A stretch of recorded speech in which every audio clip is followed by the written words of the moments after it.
And welcome to Mahamaya selection. और आप हमारे साथ हैं एसएससी एमटीएस की मैथ्स क्लास में। और आज हम सॉल्व कर रहे हैं प्रीवियस ईयर क्वेश्चन सेट। इससे पहले 3 सेट्स आ चुके हैं। हमारी प्लेलिस्ट पर जाइए और उन सारे वीडियोस पे भी प्रैक्टिस कीजिए। चलिए देखते हैं कि आज हमारे पास क्या क्वेश्चन है मैथ्स में। आज जो हमारे पास फर्स्ट क्वेश्चन है ये एक डीआई का क्वेश्चन है, यानी डेटा इंटरप्रिटेशन का क्वेश्चन है। हमारे पास जो है ये क्या दिया गया है, एक लाइन ग्राफ दिया गया है कंपनी ए और कंपनी बी के बारे में और इससे रिलेटेड कुछ क्वेश्चंस है। सो हमारा जो फर्स्ट क्वेश्चन है ये एडीआई का है। क्वेश्चन को पढ़ते हैं। क्वेश्चन है the line chart given below shows the sales in crores of company A and B from July to December. नीचे दिए गए रेखा चित्र में जुलाई से दिसंबर तक दो कंपनियों ए तथा बी की बिक्री करोड़ों में दर्शाया गया है। कंपनी ए है और कंपनी बी है और ये उससे रिलेटेड डेटा हमें दिया गया है। इन लोगों ने जो भी सेल्स की है जुलाई से दिसंबर तक उसके बारे में ये डेटा है। चलिए देख लेते हैं। पहला जो हमारा क्वेश्चन है इस डेटा से रिलेटेड, इस डेटा को आप लोग अच्छे से देख लीजिए। डेटा है जो हमारे पास कंपनी ए और कंपनी बी का। ये जो ब्लैक लाइन है ये कंपनी ए है, जो ब्लैक लाइन है ये कंपनी ए है और ये जो ग्रे लाइन हमारे पास है ये कंपनी बी है।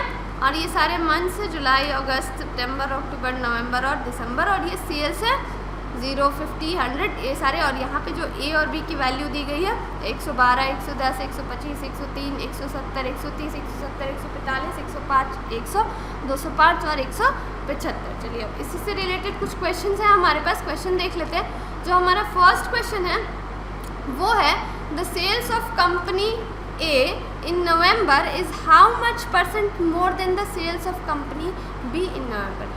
नवंबर के महीने में जो ए और बी ने सेल करी है उसमें ए ने बी से कितनी ज़्यादा सेल की है।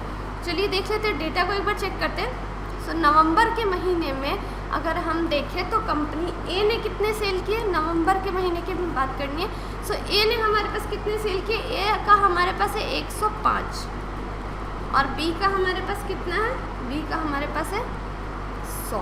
सो हमसे पूछा ये गया है कि ए ने कितनी ज़्यादा अधिक सेल की है बी से। सो इसको हम कैसे कैलकुलेट करेंगे, 105 माइनस 100। कंपेयर हमें बी से करना है इसलिए बी को हम नीचे रखेंगे इंटू 100। सो ये हमारे पास क्या आएगा, ये 5/100 इंटू 100 यानी कि 5%। यानी कि कंपनी ए ने बी से 5% अधिक सेल किया है नवंबर में। सो हमारा जो करेक्ट आंसर होगा वो होगा ऑप्शन 1, 5% अधिक सेल की है ए। चलिए अब आगे बढ़ते हैं नेक्स्ट क्वेश्चन की तरफ। नेक्स्ट क्वेश्चन है the sales of company B is same in which 2 months. Company B ने जो भी सेल की है कौन से 2 महीनों में उनकी सेल बिल्कुल बराबर है, यानी 2 महीनों में उन्होंने बिल्कुल सेम बेचा है। अगर एक महीने में 100 बेचा तो अगले महीने में भी 100 ही बेचा होगा। ये हमें पता करना है कि कौन से 2 महीने हैं जिसमें कंपनी बी ने बिल्कुल सेम सेल किया। तो चलिए एक बार डेटा को देख लेते हैं। डेटा है जो हमारे पास ये है। सो बी की अगर हम बात करें, बी हमारा ये ग्रे लाइन है। सो यहाँ दिख रहा है हमें साफ साफ कि 170, 170 यानी बी ने 2 महीने में ये जो 170 है 170 है बराबर। ये कौन से महीने की बात हो रही है, ये हमारे पास ये जो डेटा है सितंबर और ये अक्टूबर का। सो यानी कि सितंबर और अक्टूबर में कंपनी बी ने बराबर की सेल की है, यानी सितंबर और अक्टूबर हमारा करेक्ट आंसर होगा बिल्कुल 170 और 170। दोनों महीनों में बी ने 170 और 170 की सेल की। चलिए अब आगे बढ़ते हैं नेक्स्ट क्वेश्चन की तरफ। हमारा जो नेक्स्ट क्वेश्चन है वो है what is the average sale in crore rupees of company B in the given 6 months. यानी कि जो 6 महीने के डेटा हमें दिए गए हैं, डेटा जो हमारे पास कंपनी बी का है 6 महीने का, 6 महीने में बी ने कितनी औसत बिक्री की है, उनका जो औसत बिक्री रहा है वो कितना रहा। चलिए देखते हैं कि हमारे पास बी ने कितने कितने की सेल्स की है। जो हमें डेटा है इसके अकॉर्डिंग बी ने हमारे पास जो सेल की है वो है 110, 103, 170, 170, 100 और 205। यानी बी ने ये सारी सेल्स की हैं पूरे 6 महीने में। सो हमें क्या निकालना, हमें औसत निकालना। हम क्या करेंगे, इसको सबको जोड़ देंगे। 110, 103, 170, 170, 100 और 205। इनको ऐड करने पर हमारे पास क्या आएगा, 858। अब ये 856 मंथ्स की हमें निकालनी है, 6 महीने की निकालनी है। सो हम एवरेज कैसे निकालेंगे, 858 को हम 6 से डिवाइड कर देंगे तो हमारे पास क्या आएगा, हमारे पास 143 आएगा। यानी कि बी कंपनी ने 6 महीनों में जो एवरेज सेल की है इन करोड़ में, वो क्या है 143 करोड़। तो हमारा करेक्ट आंसर क्या होगा? हमारा करेक्ट आंसर ऑप्शन 143 होगा। चलिए अब आगे बढ़ते हैं नेक्स्ट क्वेश्चन की तरफ। नेक्स्ट क्वेश्चन है for how many months the sales of company B is more than the sales of company A, यानी कि कितने महीनों में, हमें महीनों के नंबर्स बताने, कितने महीनों में कंपनी बी ने कंपनी ए से ज़्यादा सेल की है। कंपनी बी की सेल जो है वो ए से ज़्यादा रही है कितने महीनों में। चलिए इसके लिए डेटा को देखते हैं। डेटा जो हमारे पास गिवन है ये रहा, ये एक बार इसको थोड़ा सा क्लीन कर लेते हैं। तो ये हमारे पास डेटा है। चलिए देखते हैं कितने महीनों में बी की सेल जो रही है वो ए से ज़्यादा रही है। तो यहाँ पे तो हमें दिखाई दे रहा है कि यहाँ 170 और यहाँ ए की 130 और 145 है, तो ये 2 महीनों में तो डेफिनेटली ज़्यादा रही है। फिर अगर हम इधर देखें तीसरे महीने में, तो यहाँ पे बी की सेल कितनी रही है 205 और ए की सेल 175, यानी कि 3 ऐसे महीने हैं जहाँ पे बी की सेल जो रही है वो ए से ज़्यादा रही है। सो हमारा जो करेक्ट आंसर होगा वो क्या होगा? हमारा जो करेक्ट आंसर होगा वो होगा 3 महीनों में बी की सेल जो है वो ए से अधिक रही है। सो हमारा करेक्ट आंसर ऑप्शन 2 हमारा 3 महीने होगा। चलिए अब आगे बढ़ते हैं नेक्स्ट क्वेश्चन की तरफ। नेक्स्ट क्वेश्चन जो है हमारा ये रेशियो का है। क्वेश्चन है 2 numbers are in the ratio 3:4। 2 संख्याएं हैं, उनका जो रेशियो है वो 3:4 का है। If 8 be subtracted from each, अगर उन दोनों संख्याओं में से, हर एक संख्याओं में से हमने 8 को घटा लिया, तो नया जो रेशियो बन के आता है वो 17/24 का बन के आता है। तो हमसे ये 2 नंबर्स पूछी गई हैं। 2 नंबर्स वो कौन कौन सी? चलिए क्वेश्चन को सॉल्व करते हैं।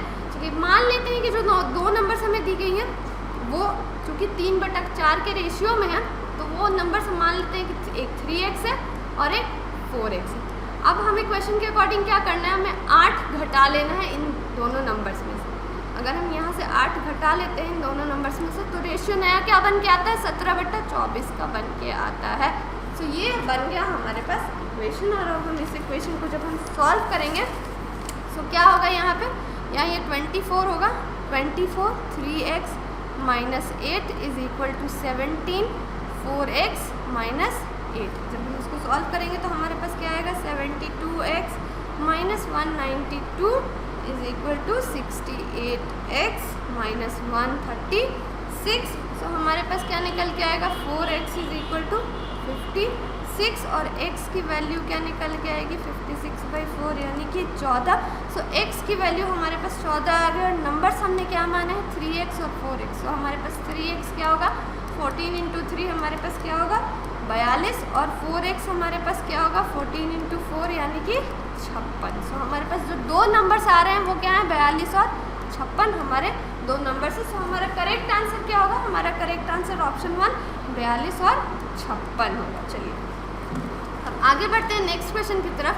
नेक्स्ट क्वेश्चन जो हमारे पास है वो है if 2/3 of p is equal to 1/5 of q, then what is the ratio p and q। यहाँ भी हमें रेशियो बताना है p/q का। चलिए देखते हैं कि 2/3 ऑफ p यानी कि 2/3 ऑफ p इसके बराबर है 1/5 ऑफ q।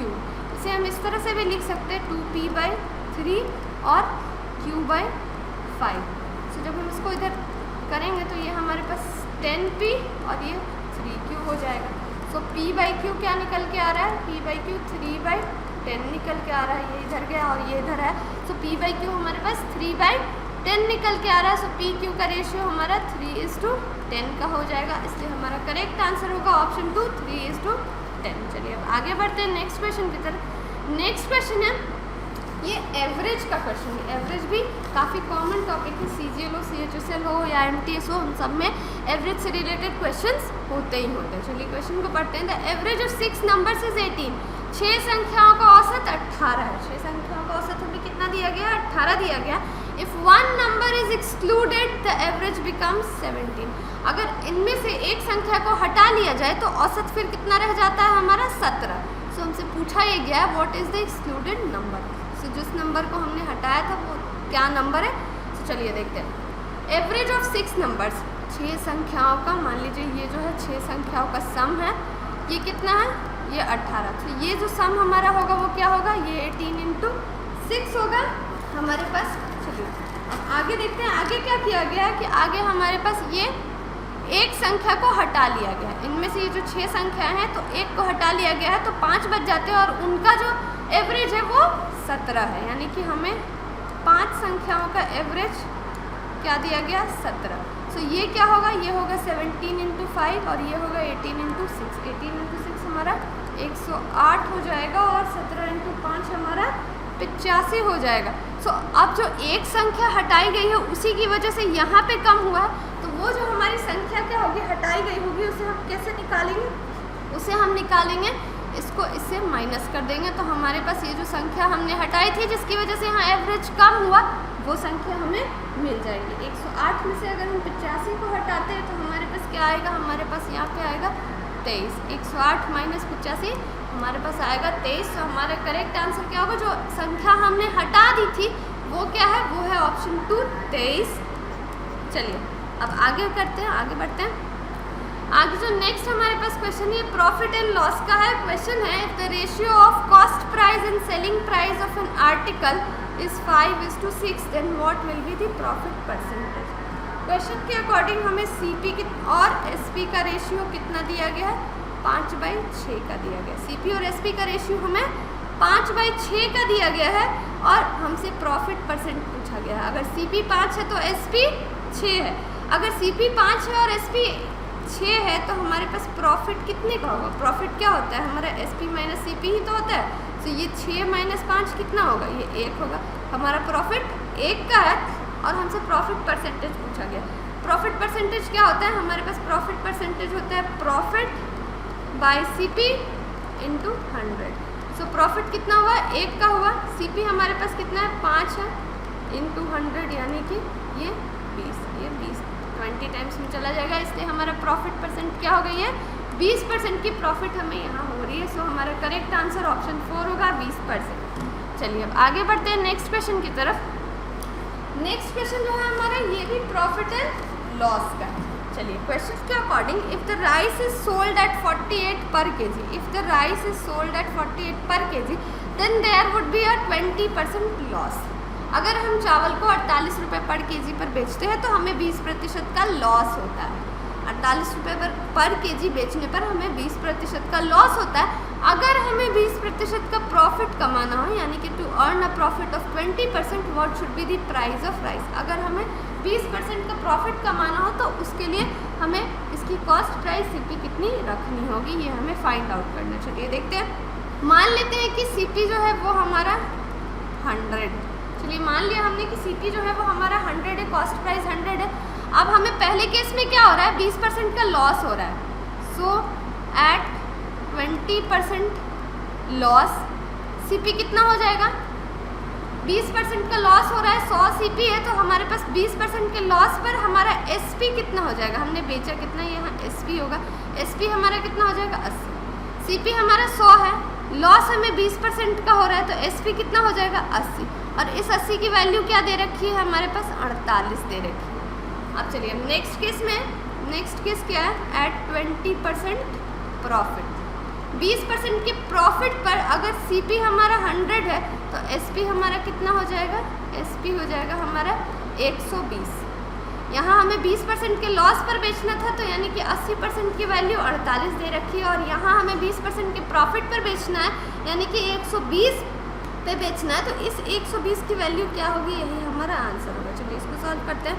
80 की वैल्यू हमें 48 दे रखी है, 120 की वैल्यू हमें निकालनी है। कैसे हम निकालेंगे, 48/80 इंटू 120। इसको अगर हम इससे करें तो 4 के टेबल से ये 2 टाइम्स में, ये 3 टाइम्स में और ये 2 से 24 टाइम्स में, यानी 24 इंटू 3 हमारे पास क्या निकल के आ रहा है, 24 इंटू 3 हमारे पास 72 निकल के आ रहा है। यानी कि 20% के प्रॉफिट पर बेचने के लिए राइस सेलर को चावल जो है 72 रुपये पर केजी बेचना होगा, यानी कि हमारा करेक्ट आंसर ऑप्शन 1 72 होगा। चलिए अब आगे बढ़ते हैं नेक्स्ट क्वेश्चन की तरफ। नेक्स्ट क्वेश्चन जो है वो है हमारा when 80 is subtracted from 20% of a number the result is 30।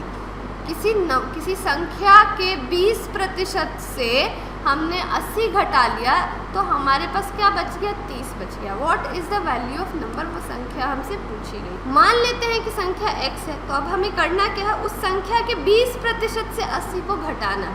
तो x के 20% से अगर हम 80 को घटाते हैं तो हमारे पास रिजल्टेंट क्या बच रहा है, 30 बच रहा है। ये हमारे पास 30 बच रहा है। ये हमारे इसका सिंप्लीफाइड वैल्यू, ये x/5 ये रहा -80 और ये 30।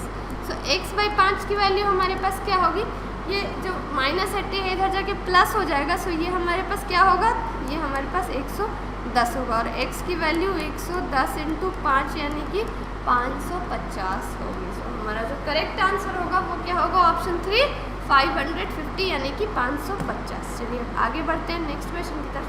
नेक्स्ट क्वेश्चन जो हमारे पास है ये स्पीड का है, बोट का है क्वेश्चन, करंट एंड स्ट्रीम्स का। चलिए देखते हैं क्वेश्चन क्या है। क्वेश्चन है speeds of a boat along the current and against the current.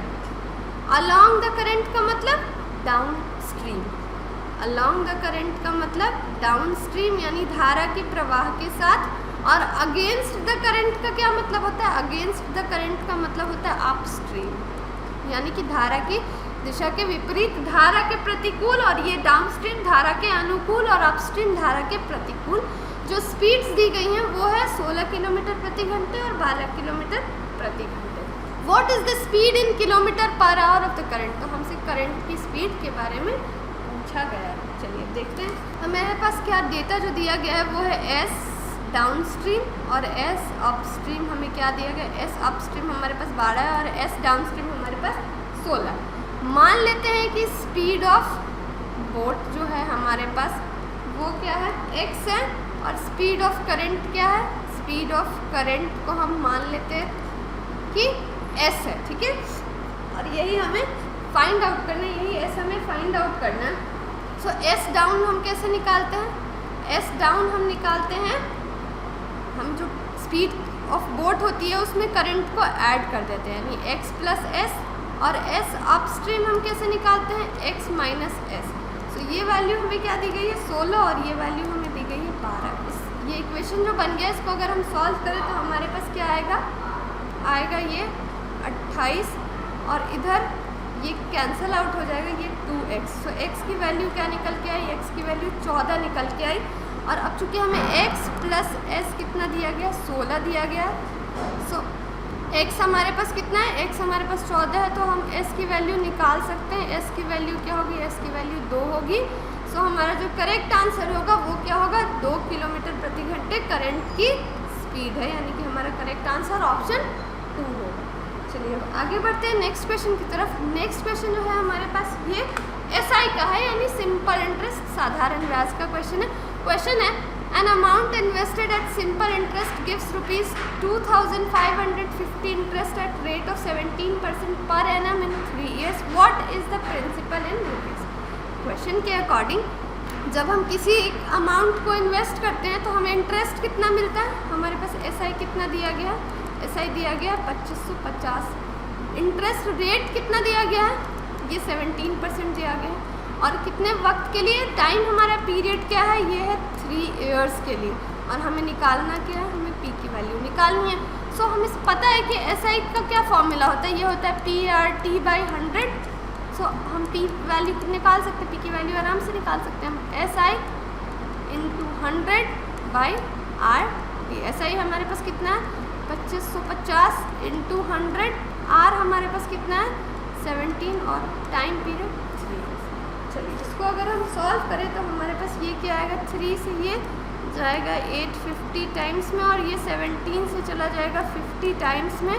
सो ये क्या आया, ये आया 5000। सो P की हमारे पास वैल्यू क्या आ रही है, P की वैल्यू हमारे पास 5000, यानी इसने 5000 रुपये लगाए थे, 5000 रुपये इन्वेस्ट किए थे, जिस पे उसे 2550 का इंटरेस्ट मिला, यानी कि हमारा जो करेक्ट आंसर होगा वो क्या होगा, वो होगा ऑप्शन 2 5000। आज के सेशन में बस इतना ही। उम्मीद है कि आपको ये वीडियो और क्वेश्चंस अच्छे लगे होंगे और आपने इस पर प्रैक्टिस किया होगा। अगर आपको ये वीडियो अच्छी लगी तो प्लीज़ इसे लाइक करें, शेयर करें, और कमेंट में हमें बताएं कि आपको ये वीडियो अच्छी लगी, क्या अच्छा लगा, और हमें और क्या इसमें इंक्लूड करना चाहिए। Thank you for watching and don't forget to subscribe to Mahamaya selection.